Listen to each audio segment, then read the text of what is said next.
Going native, like it's going out of style. It's Feed You Please, a hateful voyage to the Delta Quadrant. My name is Joseph. I'm your co-host, Peter. Peter, before we launch into discussing this week's episode, we have to follow up on something. Because we subpoenaed the space math, and the space math was delivered onto us. So, when we were covering Friendship 1 last week, we asked Taryn, one of our Australian occasional special guest stars, to bust out his neckbeard and calculator and determine for us if the Friendship 1 probe could have theoretically actually made it to where it wound up in the Delta Quadrant by traveling at the speed that it should have given its time of creation. In a classic TLDR, he gave us like 5 paragraphs explaining, yes, that would be impossible. It would have to like travel at like warp more than warp 5 for 186 years. The whole point is you were right, and Taryn went through the actual effort to determine that you were right, as requested. I saw that post go up, and I want to say I saw it on my phone, and I flicked the screen down, and I jumped down 2 pages, and then I saw there was a lot more, and at that point, I knew I'm never going to read all this. That's the maximum Peter maneuver, by the way, is that you asked for it, but you didn't really want it. Yes. I was just like, wow, it really looks like he knows what he's talking about here. This looks legit. I'm gonna throw a like on it, and that can enter the archives. Well, Taryn, I read it, and I read it on Thanksgiving while I was on the beach with my family in Florida. And I'll have you know, it was probably still like the 4th best thing I saw that day. So I think I was, to be fair, I think I was driving. So I shouldn't have been on my phone at all in the first place. But I certainly cannot be driving a minivan full of kids reading space math. But I felt like it was as a part of the U.S. like, you know, Congress or something. Like, new bill comes down and it's 6 phone books thick. And I'm like, you know what? I'm going to trust this guy. I approve. I'll vote. He looks like what he knows what he's doing. You know, he does have a charming accent. But I can't segue from that cleanly into talking about this week's episode because, in fact, there are no charming accents. But what did we watch this week? Man, what the fuck is this thing doing? Season 7, episode 22, Natural Law. Did you ever play Super Mario The Lost Levels? I sure did. Okay, so in Japan, they followed up Mario 1 with their version of Mario 2, which, you know, would make the, Doki Doki Revolution, which we knew as Mario 2, and they come back around to Mario 3 or whatever. But Mario 2 Japanese version never made it over to the US because it was too fucking hard, aka it sucked, and it was gone. And that's exactly what should have happened here. Like, how did this thing see the light of day? Joe, we're going to play a game. Okay. I want you to say 3 nice things about Natural Law. Sure. Okay. First thing, I actually liked the goofy sitcom style B plot of Tom's personal hell of having to deal with having piloting lessons from a crusty old man that represents all of the staid responsibility and bureaucracy that he has successfully avoided for the entirety of his life. I will approve your first good thing you say. What's the second, if there is one? The second thing is that this episode demonstrates that wearing heels in the outdoors is a hazard to one's health, and completely irresponsible of 7 of 9 not to have more practical footwear. That's a stretch. Listen, I didn't have a lot to work with here, but the fact that I've got 2 out of 3 already, I think, I deserve some credit. And I have a third. By all means. The third is that the CG in this episode is actually pretty dope. It's really good. The phaser hitting the planetary shield has like that impact. It looks good. Everything looks good from the CG perspective. Unfortunately, the opening scene really sabotages my thoughts of the CG because we will cut into a Type 2 shuttlecraft zipping through the atmosphere. And as soon as I saw we're not in the Delta Flyer, I said, well, this fucking thing's going to get trashed. Listen, we got one for the road, right? Like, we got to have one more shuttle accident before the show wraps up. You're going back to back with sacrifices. Last week, it was Joe Carey. This week, it's a fucking Type 2 shuttlecraft. It's zipping along over what's apparently the Amazon rainforest. And the background graphics of like the mountains and the trees, that looks pretty low budget. But I will say that once we start getting into like future tech stuff, the space city, the orbital port, that did look pretty good. We're really gonna, I think, gonna be stretching for some stuff to talk about here. Before we launch into discussion of this episode, I did want to make one point. This is seriously something that time traveled out of season 2, and just like wound up with 7. Like, what if we put 7 of 9 in a season 2 episode? That's what this was. This is straight up like last gasp of the Indian bullshit flute. We have to have Chakotay be co-opted one more time, and for whatever reason, I don't hate this episode because it reminded me of, it just was indulging in all of Voyager's bad habits when it comes to specifically to Chakotay as a character that we have spent literal years of our life dissecting. And I just want to say thank you to this episode for existing, for just one more time reminding me of all of those things. Why do you want to be reminded of that? Like, he used to be such a god-awful character, and somehow the writer's room pulled off this Herculean task of pulling him out of the dumpster and turning him into something that I've grown to appreciate when he participates in episodes. And for this to be like his front and center episode, man, like, why? And then to rope 7 of 9 on it too, right? Oh, it's bad. I'm not trying to defend this thing. I know it's needlessly bad. It's like someone was pissed off and decided to like spit in the punch, right? Like someone intentionally fucking peed in the soup, or yeah, like, oh, I'm sorry, guys, we might be just getting a little too high quality here. We got to make sure that we drop a turd in the punch bowl one more time so we remind everyone what they're dealing with. You pair these two characters together who we just had a double dose of in the 7 of 9 tries to be a human episode, right? Like, have there been some sort of residual tinges of romance, or 7 giving Chakotay unfair passes or lingering looks at it, or just something to like reach into that episode and touch those? It looked like that's what they were going to try to do. There's like a couple times where I'm like, oh, I forgot. Did they get flirty here or something? And they did, and it didn't quite like connect on that level. It was more 7 of 9, like doing what she's been doing all season, which is, learning to be more authentically human. A fucking klutz. Yeah, and also wearing heels. Yeah, in the jungle, and then dropping her precious technology into, the chasm. So this Type 2 shuttle's zipping around. They're supposed to be going to some sort of warp core conference, but Chakotay wants to go sightseeing and just drink in the sights. And 7's like, at some other planet, in some other civilization's like territory, right? Like, without asking, files a flight plan and was like, hey, let's just detour, right? Like, you're a guest, you don't know shit about shit, and you decide, I'm just gonna go buzz the tower over here and see what's up. And they're like, you know what? These guys are lucky we didn't just beam in to go talk to their president with guns pointed at their head. Like, as far as Voyager's concerned, they're on very good behavior right now. So the shuttlecraft gets down lower, and they start skimming along the edge of some sort of energy field that proceeds to completely fuck up the shuttlecraft, and it's going to crash. The warp core is gone, impulse engines are out, they're free falling, and 7 says, hey, there's this crazy energy field down below us. It looks similar to technology that Species 313 used to use.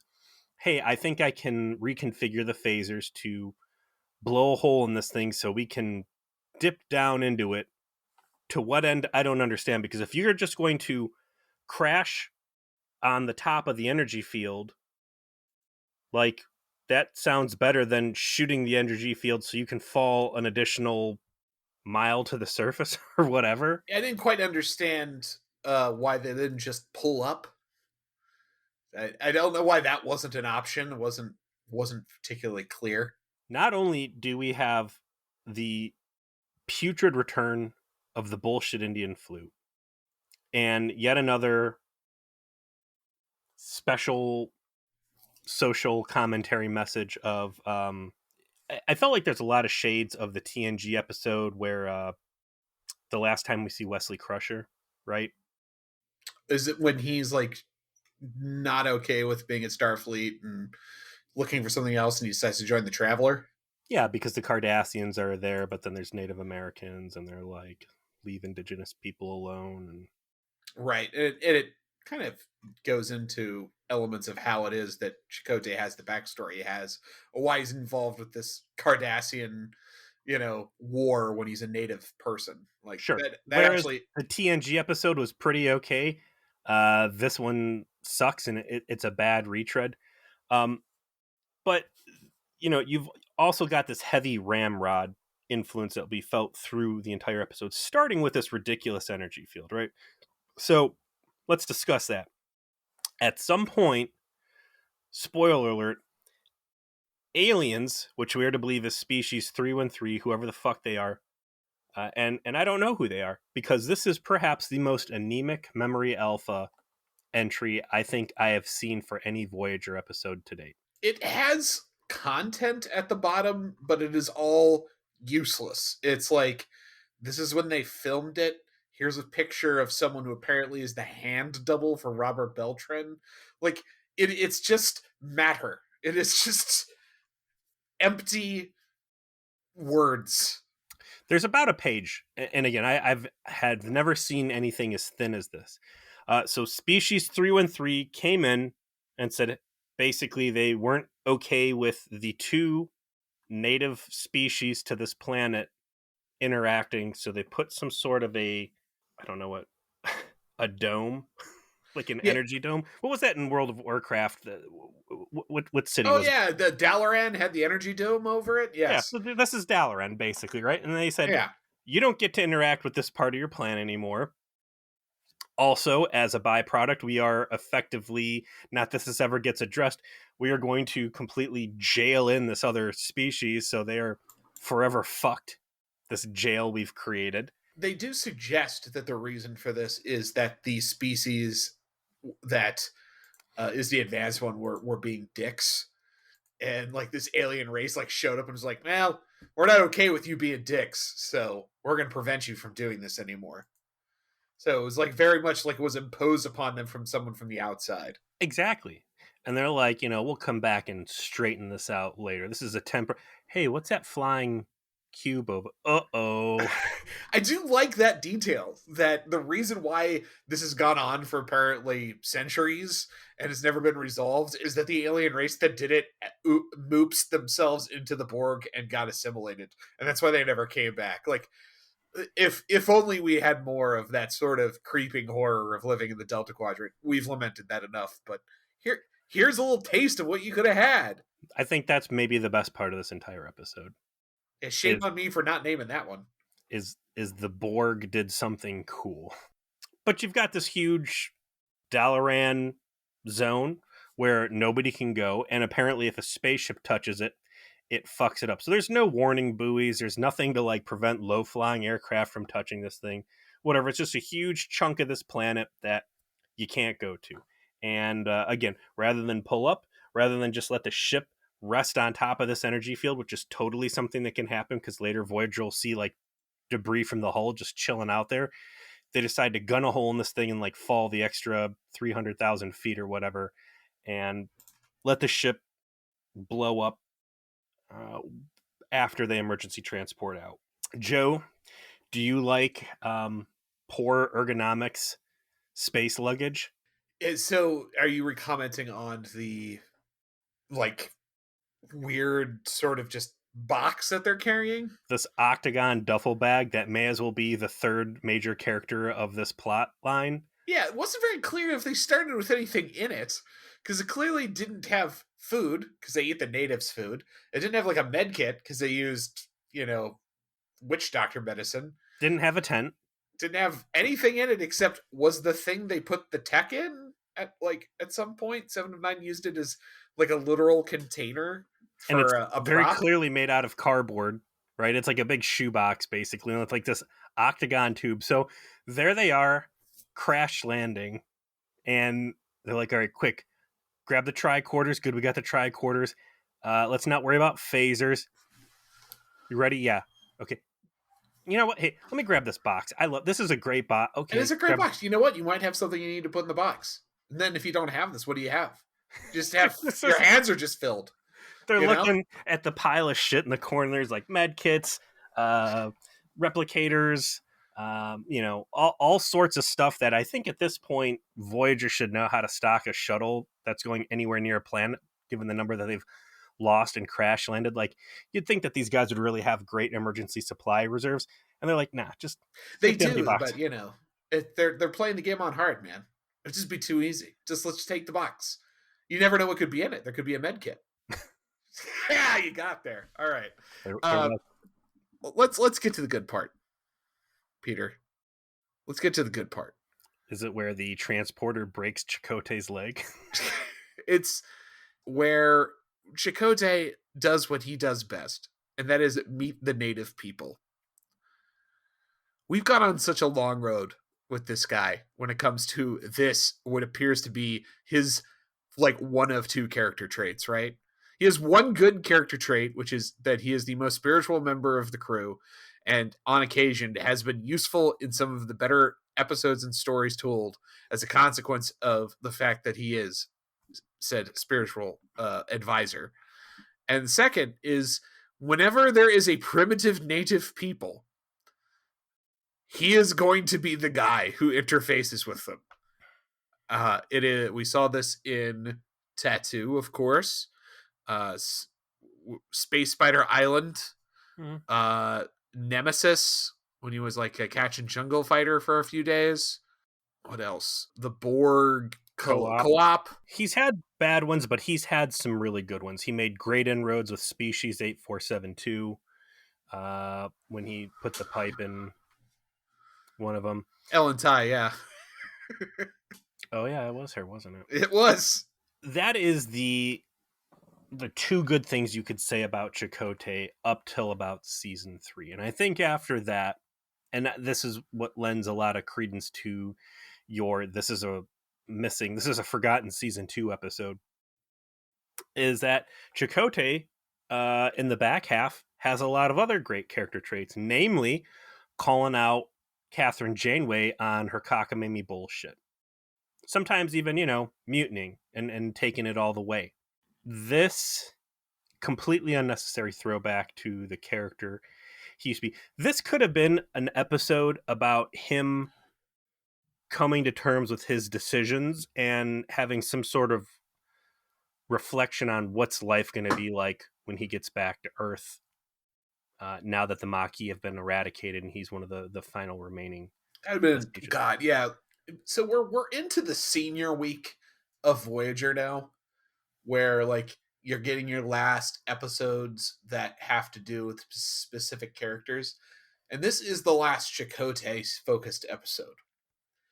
And you're absolutely correct that he needed to have one, and that focusing on the element of his terrorist backstory would have been a much better way to go. Instead, like the last episode that focused on the Maquis was like that one early in the season when Tuvok got a case of the wanting to erase everyone's brains, which was awful. Yeah, and everyone like got their Rainforest Cafe gear out of cold storage and took the ship over. I get in a way the impulse to want to do one where you go back to his native roots, including having the literal Indian bullshit flute play the moment he sees them. Max, this is bullshit flute overload. There's more flute in this thing than a Kenny G album. Kenny G plays the clarinet, dude. It's a flute, dude. It's listen. I'm not going to sit here and get lectured about Kenny G by someone who has suffered a discommendation. All right, so So you just like clap your arms and then turn your back at me. Take your fucking rant over to Tumblr where they give a shit. All right. Anyways, this thing's real heavy on the flute. It starts the moment Chakotay lays eyes on the native people, who are like maximally like, you know, they've got bronzer on their skin to look, you know, ambiguously racial, very alien looking makeup, and then like loincloths. Super jacked. Yeah, every single one of them has spent 87 million hours at the gym because they're not wearing any clothes. And yeah, so this is maximum space primitive. I did not hate this special guest race, which I don't even want to justify by pulling the name out here.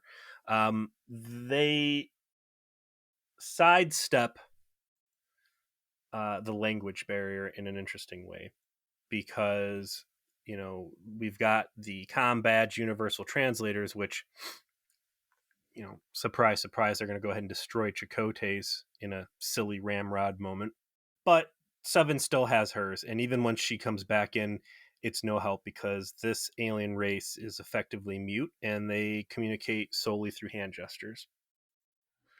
I like that Chakotay's kind of like the guy who would figure out how to talk to them, that he would work through that he has the anthropological both skill and desire to do so.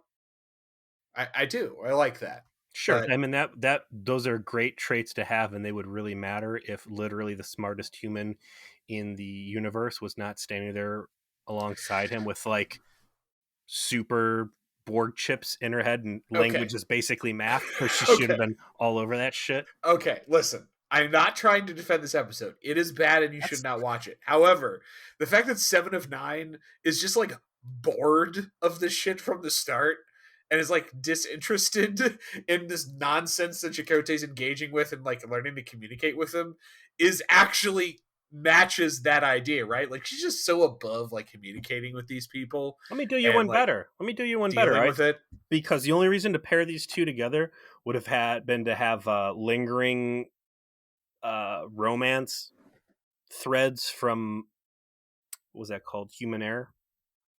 Correct. If this is going to be Chakotay's send-off episode, get fucking B'Elanna in on this. She's not doing anything else the rest of the episode. They're supposed to be friends.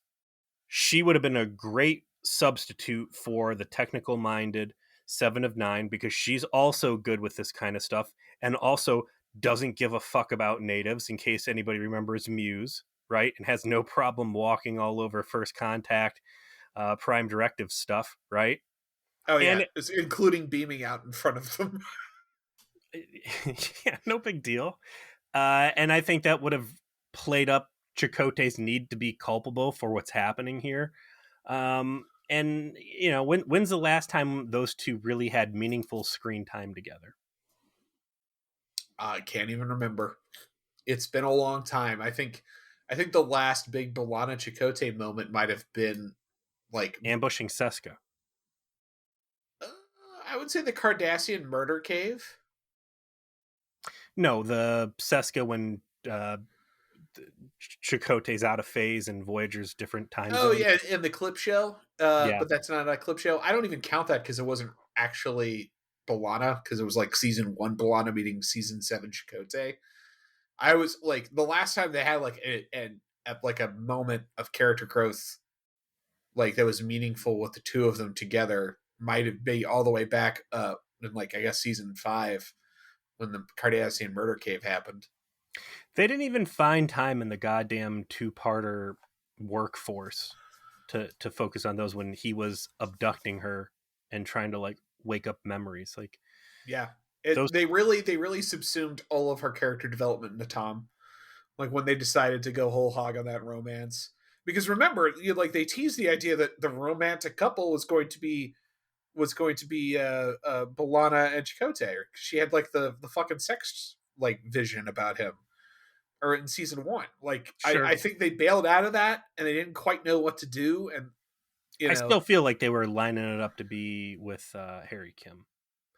Basically, Balana's friend was always going to be Harry Kim. Harry Kim is not romance material.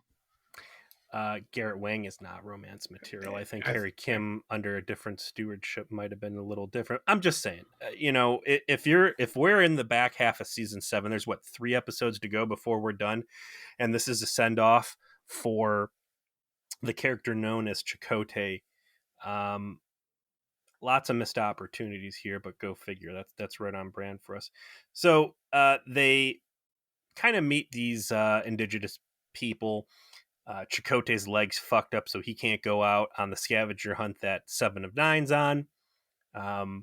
He passes out sick because the transporter broke his leg during transport, and these guys find him. His comm badge scares him. They pull it off and smash it and destroy it, and take him back to the cave. And they put some, I don't know, aloe vera on his leg and start healing him up. the better part of this episode kicks off around now, which is when we cut back to Voyager for our B plot, which involves Tom kind of like doing his hot dogging through this alien space station And it looks CG cool. set. Looks cool. He's flying the Delta Flyer, kind of giving no fucks and buzzing towers. He gets pulled over via FaceTime by the local traffic cops who tell on him to his boss and inform his boss that he needs to take a 3-day pilot safety course, including a test at the end. And Janeway looks delighted to foist this bullshit on him from the start. In fact, everyone in Tom's life, his boss, his wife, his best friend, and his fellow con artist, the 4 people in his life that you would probably say the closest to him, all individually take delight in Tom's misfortune in a way that feels very authentic, because he's forced into doing this because they're following local laws while they're visiting, and everybody else gets to go on vacation, and everyone starts rubbing it in his face a little bit that he's got to like be responsible and do a piloting safety course while everyone else fucks off to whatever alien vista we won't see because it costs too much money.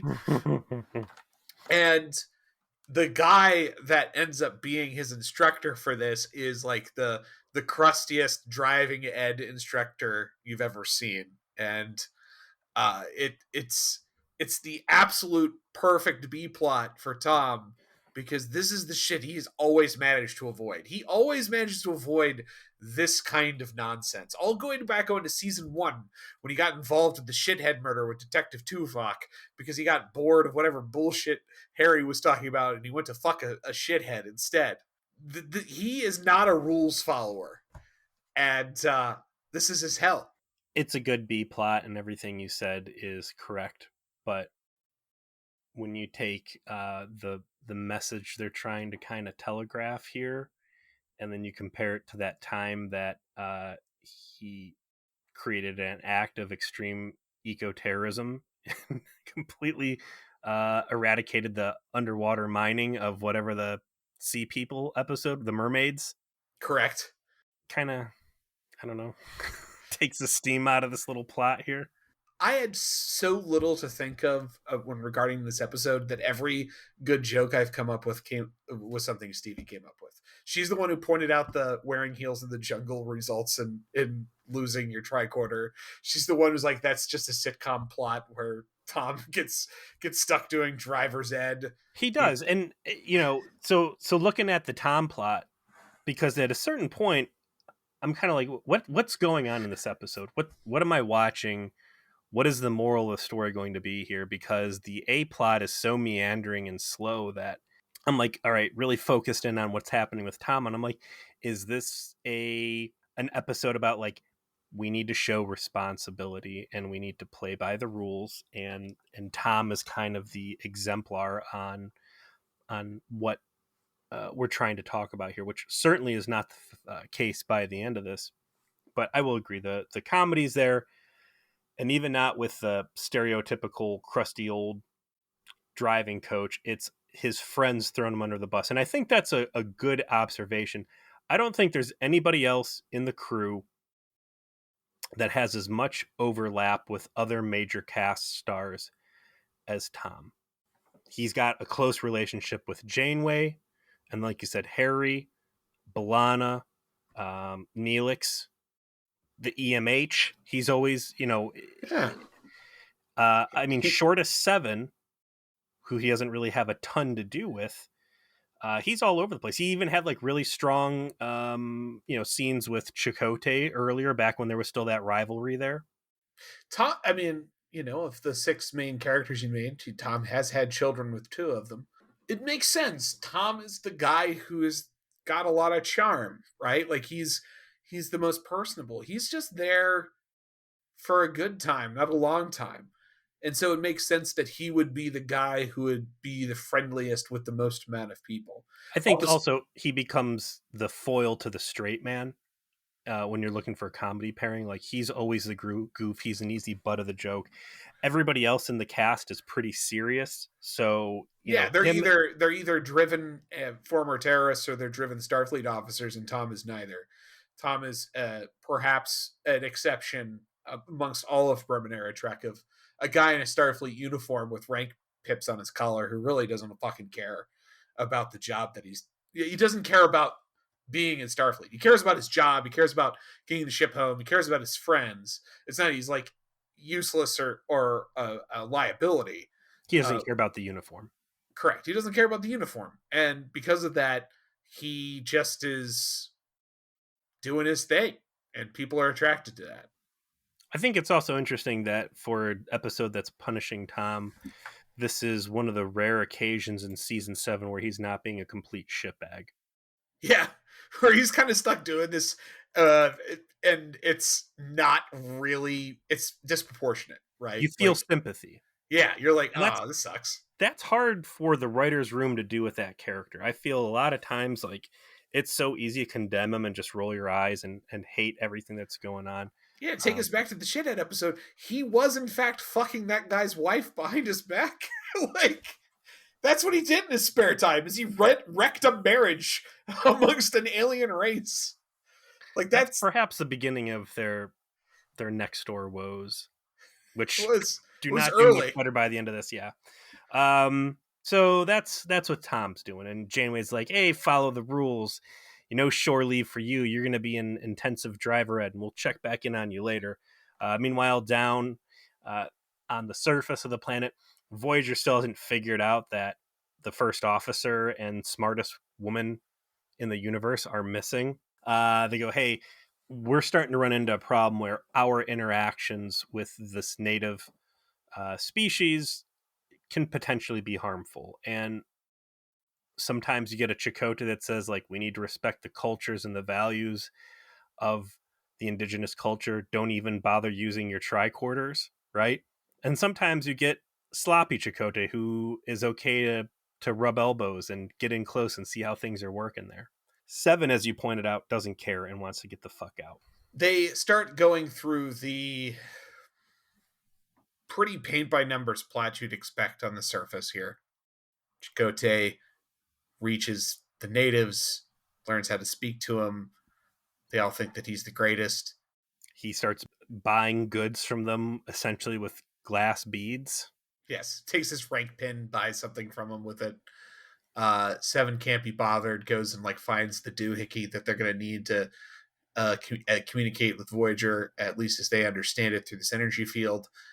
And she is an independent woman that don't need no man, and then trips over her own heels, loses her tricorder, gets Let's talk lost. about this.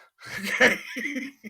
First of all, I have never seen 7 of 9 stumble, falter, or be anything less than physically perfect. In fact, if you go back to what was the last time we saw the temporal prime directive time cops? Relativity. Relativity, right. Tom headhunts her specifically because of her hand-eye coordination playing ping pong, right? She doesn't miss. So the idea that somehow she could fucking trip over a tree root and butterfingers her tricorder into a chasm. Completely ridiculous. Second, I refuse to believe that with all that shit jammed in her skull, nowhere in there is there a compass. Or, just a basic, like, recollection of where she's been, right? Like with her photographic memory. It seems to me a Borg would have a lot of difficulty getting lost in this way. Yet here we are. Ramrod. Womp womp. She'll end up going around in circles. I did think it was pretty cool, like, because she kind of trips over that same route again and realizes that she'd been making a big circle right about the time that storm's rolling in. Um, I I would have liked if there was some sort of a beat where she just refuses to believe that she could trip over the same route 2 times in a row, and then find some sort of like error in Borg programming that, I don't know, some sort of geometrical pattern is beyond their comprehension, and then somehow work that into the final episode as how they get the big leg up over the Borg. But wishful thinking. And this is where we start getting Seven making a friend. So Seven of Nine, of course, has to have her slowly becoming a real girl moment, because while I have admired this particular plot line through several episodes this season, this is one where it feels entirely unnecessary. Uh, it's just too much. And she has to learn to appreciate the beauty around her and the simple beauty of the natives, I guess. Kind of like a little racist, to be honest. I don't know how else to spring this up. Like this constant fetishism of native people that like living simply and without technology is this secretly beautiful thing. And they need to be preserved with a pat on the head, and no, they're like their pets, I guess, would be the way to describe it. Yeah, they live in a fucking terrarium. Yeah, it's very weird and very like 90s Trek. Mm-hmm. I don't. It's not good. I'll say that. So she, makes her friend, which is like a native lady, who ultimately ends up able to guide her to the like front end of the shuttle that has the deflector dish on it, like the little deflector, and that is what she's looking for to try and like pierce the shield and contact Voyager. While this is happening, she gets lost. Her friend, gives her a blanket, starts a fire for her, protects her while she's sleeping, clearly likes her, and Chakotay gets concerned, like, where is my hot alien babe? Let's go find her, and tracks her down. I hope you like an episode with several different scenes where people are drawing maps in the mud.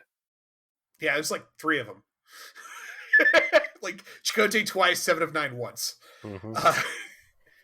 And all this to say that if someone were to take me and say, "Hey, listen, I'm gonna clear out a patch of dirt here and try to draw my neighborhood," and ask me to point out on this drawing in the dirt where my house is, I don't think I could. So them precise locating shuttle debris, an especially far stretch. They ultimately do, in fact, not only find the shuttle debris, but figure out that this energy field that they're under is something they can bring down from the inside using their weird little doohickey that's in the cardboard box plus the deflector dish. So apparently this super advanced technology that we will see later is resistant to ship phasers. Gets got by Seven of Nine's metal scraps and science project. Your MacGyvering is stronger than Type X phasers. Listening to you describe the formulaic way that Seven has to go about opening her eyes and understanding the beauty, with Chakotay kind of as like this guiding hand bringing her to the conclusion. I realize now that this is the spiritual successor to that other shitty episode where they find the NASA Mars mission craft in the... Yes! It's exactly like that one. Right down to Seven of Nine can't be fucking bothered by this bullshit. Seven of Nine can't be bothered with this bullshit. Chakotay's has to play the fool and endanger everybody and create the dilemma that they have to escape from. And by the end, Seven will discover that, hey, Windows is pretty great after all. See you later, DOS. Hey, everybody, thanks for helping me understand the power of whatever this episode's trying to tell me. The power of Windows. If you go back to our episode with that, I can't even. That's one of the most forgettable episodes I think of Voyager ever. No. It was so weird and so bad. It's memorable. There are many that I'm going to bring up in our discussion when we wrap on the entirety of this series that I think were far more in that forgettable range. We're forgetting it right now. I've already forgotten.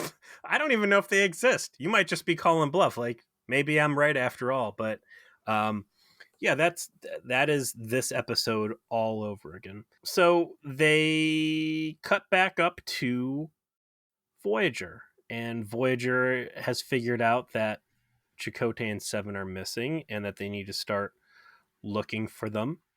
Tom is with his space driver's ed instructor, and he's like, hey, I want to get this done. My friends are missing. Can I help them? And he's like, no, you're stuck in this shit. Fuck you. They finally find the traces of the shuttle disappearing. And you'd think, too, again, for a big spacefaring society like we're seeing, which is hosting fucking symposiums on warp field theory, right? Yeah. Mm-hmm. They would have some sort of like radar system in orbit and be like, oh shit, something just crashed. But they didn't. And they find, again, shuttle debris just suspended in the air, sitting on top of this force field wall. And they contact the ambassador and say, hey, what's going on there? And the guy's like, oh yeah, that's the danger zone. You shouldn't go there. Why did you do that? The big chunk of our planet that we can't access because centuries ago an interfering species came along and put this race that we weren't getting along with in a huge terrarium, and we just seeded this land forever. With all of our technology and everything else, we couldn't figure out how to fucking get, like, at least tunnel underneath it. I don't know. It is preposterous to me to believe that a spacefaring established dominant force in this sector of space can't get to like their front yard. If they would have just fleshed it out more, I could have bought it. Like, something more advanced than them did something to them, and they are like, they're in like the warp 6-ish stage of development. They're not there. They can't figure it out, right? Like, it's fine. Like, the idea is okay. Component where they said, you know what, we were wrong to be doing what we were doing, and we've let it go because we realized we're being taught a lesson. Totally understand. This didn't do one of the biggest asks I think that Voyager's ever made of the audience. But hey, yeah, this thing, it's there, and your people are lost forever. Sorry. And Janeway's like, hey, we don't just give up on something after 13 seconds, assuming it doesn't involve Talaxians. Let us see what we can do. So apparently the locals are cool with Voyager proceeding to launch an orbital bombardment. Yes. Dope effect. Like, they shoot their ship phasers at the shield, and it comes down like the fucking hammer of God. Like, it hits it, and they do a good job of portraying the impact of like, oh shit, that is a powerful weapon. Yeah. And they're like, oh, well, that didn't work. Let's start shooting photon torpedoes at it. Yeah, you know what to solve this? A giant antimatter device. Yeah, a tri-cobalt device. Why don't we just dig out more of those? That's why we brought that thing, in case we ever came across a planet with an energy shield we couldn't penetrate and we had to rescue our Borg pet. While they're in the middle of trying to nuke this thing from orbit because they think it's the only way to be sure, Seven MacGyvers the microwave, or whatever the hell she found down there, some blender, and it shoots some electricity up. I like that they tried doing it the first time, but because the magnet rocks around it doesn't work, and they're like, well, we need to relocate this shuttle debris over there. How are we going to do it? Oh, why don't we buy slave labor off the locals for some more glass beads? Yeah, we'll just, like they're Jews in Egypt, man. They'll just start pulling shit around like they're building the pyramids. Ridiculous. I did like the, Chakotay starts to like not like that they're emulating them and is finding all the debris and doesn't want to involve them. And then Seven's like, "Oh, should we stay here and contaminate them more? Is that what you want? Come Yeah. on, come on! What the fuck is wrong with you?" They start by by crimping his face tat. Oh yeah, that was the sign he knew he'd gone too far. Is started scribbling that shit on their face, like, no one should make this same mistake as I did. We must leave so that you might not know this folly. He's like, hey, where's my friend at? And they're like, well, your friend's gone. Hey, here's my girlfriend. Look, she's taped some garbage to her face. Yeah, do you want her instead? Like, she's got like broken microchips that have been, I don't know, twine tied off around her face, like 7 and 9's implants. And at that point, he's like, oh man, we are really fucking up bad. Some real shades of Orville there. Like it's almost comedic to the degree that they botch this thing. But yeah, they con the locals into like getting vines wrapped around the shuttle wreckage and then pulling it through the field like oxes.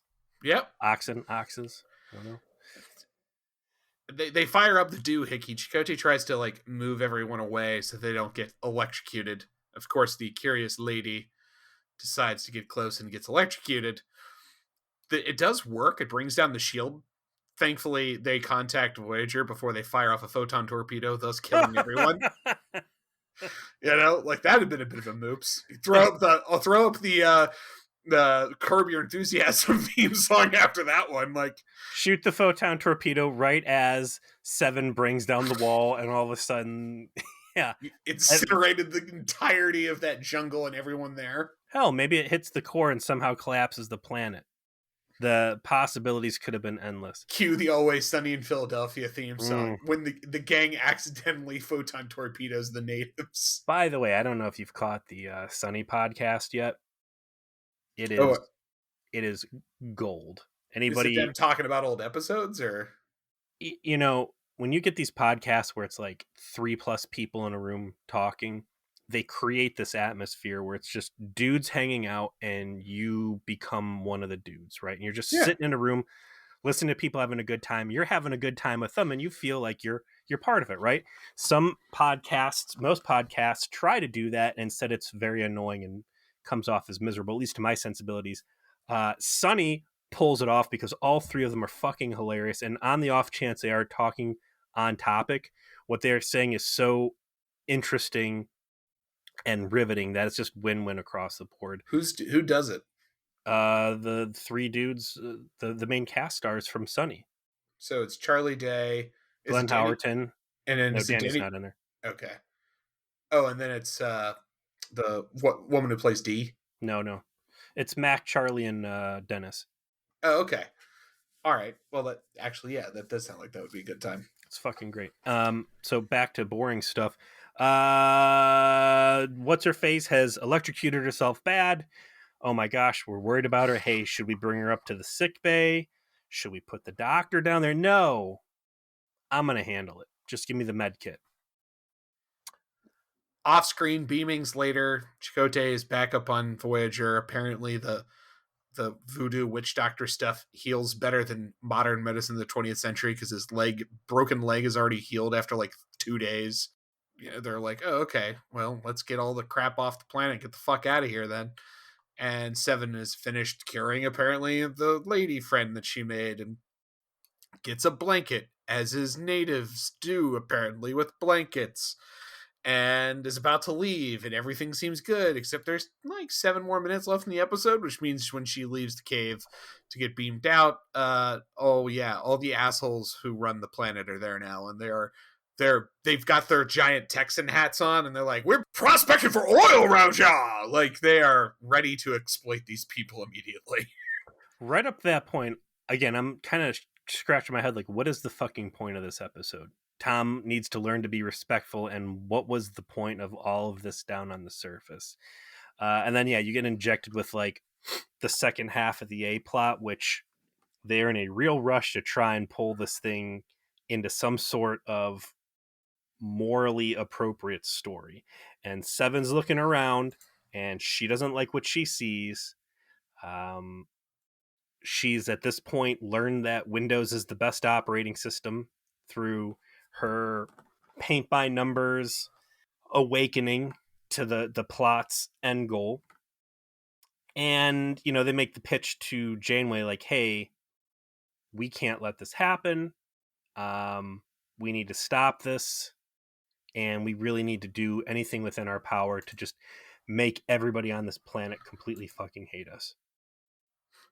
And they come up with a solution, which is actually pretty simple, which is they're just going to leave with all their stuff, including the science project 7 of 9 created to take down the shield to begin with. And they contact the planet, and they're like, hey, get your Nextdoor app out, because you're about to give us a 1 star. This is what's up. Get all your people out, or they're going to be trapped. And they just like, but no. And they're like, Janeway's like, yeah, we're doing it anyway. They act like they're going to acquiesce, and then, of course, shoot at them. This provides a opportunity for Tom to have his catharsis in his B-plot when he ditches his test, because he gets his mission orders to go fuck some shit up, as he's wont to do in a shuttlecraft. And he books it down to the planet, shucks and jives the assholes ship, beams all the assholes off the planet, because, you know, Federation's still got to be the good guys, got to save them from themselves, and then blasts the science project before boosting out of the planetary shield as it reforms, all while he's basically giving the double bird to his instructor next to him, like, yeah, that's right, I'm a hotshot pilot. Ah! Stupid. Yeah, it's the end of the episode. I mean, that part's great, but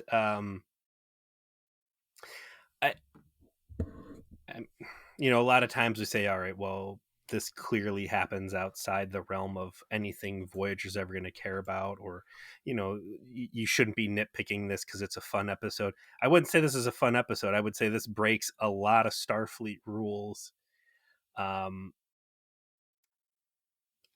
think looking at the people who've been trapped in this denial sphere, it's easy to say these guys have been prisoners and their evolution has been stunted because they're cut off from not just the world or the universe around them, but in fact the entire world. A lot of meddling here. The whole thing's a mess. This was Kenneth Biller, I think.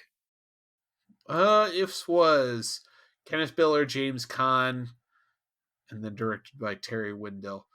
So yeah, this felt like a script they had left over, and they adapted it to season 7, and you know, because they wanted to do a Chakotay episode, quote unquote, before they were done, and it was a shitty one. Let's get off of this on to something better. Let's talk about next week. Joe, I got a confession. Mm-hmm. I've seen pictures on shitposting groups of Neelix looking sad with a duffel bag over his shoulder, and everybody lined up clearly seeing him off. And I've been dreading this day coming. Season 7, episode 22, Homestead, I see Neelix laying in a bed. Neelix is faced with the decision of a lifetime when Voyager locates a tribe of exiled Talaxians on a distant asteroid. I think I know what's going to happen, and this better be a fucking amazing episode. This is a really good one. I'm glad to say that your expectations, I think, will largely be met. As the senior week continues here on Voyager, Neelix has got to have his last episode, and they make it a good one.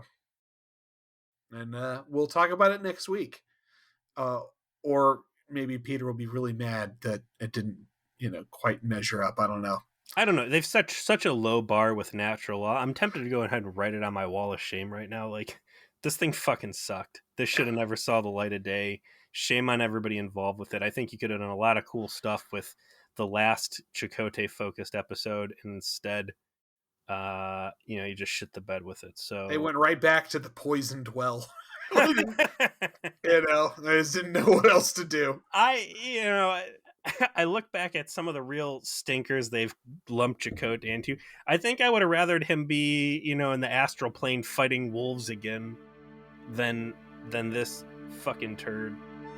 All right, man. All right, thanks for listening to Feature Please, A Hateful Voyage to the Delta Quadrant. We'll see you next week.